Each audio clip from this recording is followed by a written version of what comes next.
strong winds and heavy rainfall are pounding the coastline of India and Pakistan hours before the landfall of the powerful cyclone that has prompted mass evacuations. Nearly 150,000 people have fled the predicted path of the cyclone Biparjoy. Now, the Met Department has warned it could devastate homes and tear down power lines as well. The Pakistani government is saying that the cyclone has slowed down, but it maintains its intensity.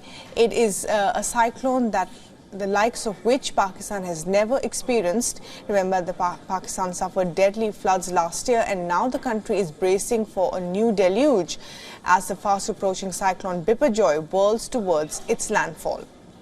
Now, though authorities say that the storm has lost some of its intensity, but it still remains a cause of concern at sea, with wind speeds of up to 180 kilometers per hour, with speeds predicted to reach 115 to 125 kilometers per hour at the time of the landfall.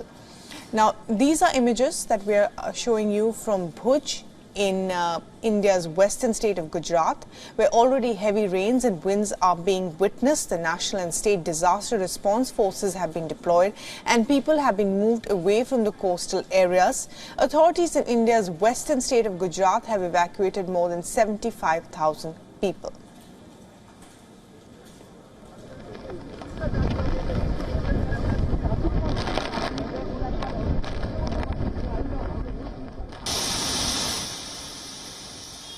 Our ships are ready in the harbours, in the search and rescue and response mode, and in the marine pollution response mode.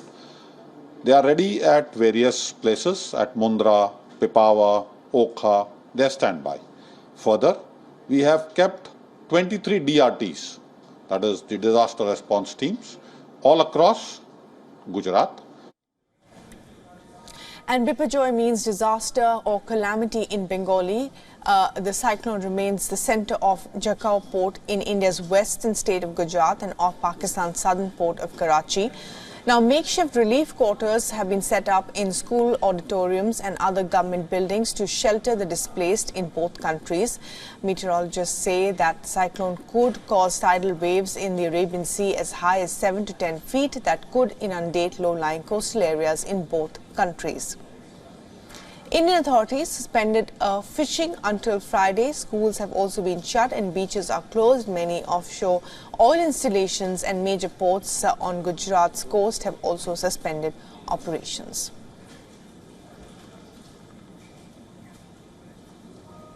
For more on this now, we are being joined by our correspondent Disha Shah, live from Mumbai, and also our Pakistan Bureau Chief Anas Malik, who joins us from Islamabad. And Disha, first to you, what is the situation at the moment in Mumbai and in other areas, adjoining areas, and what is the preparedness by the government?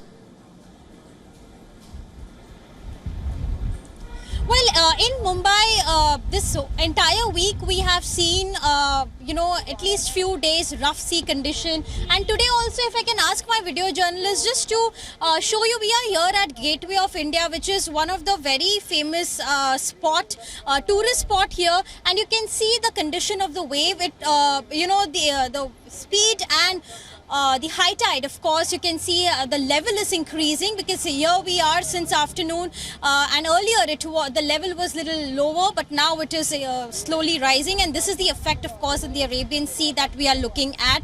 But however, as far as the cyclone Biparjoy is concerned, we have not seen much of an impact here in Mumbai because it has passed, it has outerly passed early this week, so we haven't seen, of course, much here in Mumbai. But of course, if you talk about Maharashtra, which is the western Indian state here, especially at the coastal belts, there are a few NDRF and SDRF teams just put on standby to ensure that, to ask people not to really venture very close to the shore.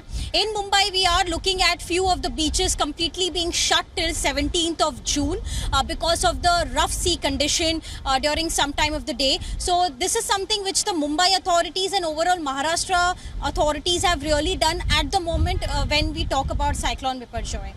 Right, Disha, thanks very much for that, and we'll of course be tracking all the latest developments on that with you here in India, but also to Anas now in Pakistan. And Anas, to give us all the updates of what's happening as far as the preparedness is concerned and the areas affected in Pakistan.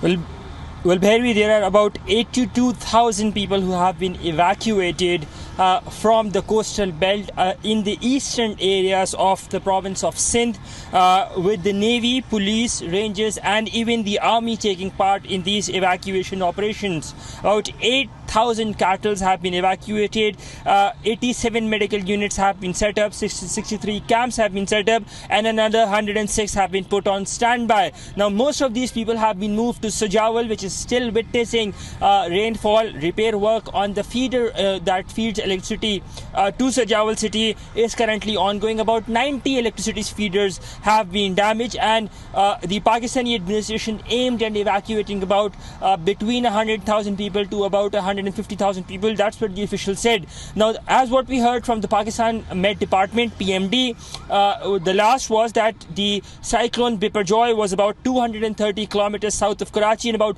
235 kilometers south of Thatta. It has, as per the Pakistani side's estimates, it has drastically slowed down, and Pakistani side is not expecting its landfall not before until the night falls. So it says they believe that it has slowed down, but it continues to remain category 3 cyclone. That means that the winds around it would be about between 130 kilometers to about 150 kilometers. Bhairavi? Right, Anas. Thanks very much indeed for joining us with the very latest there, and Disha, you too in Mumbai. Thanks both.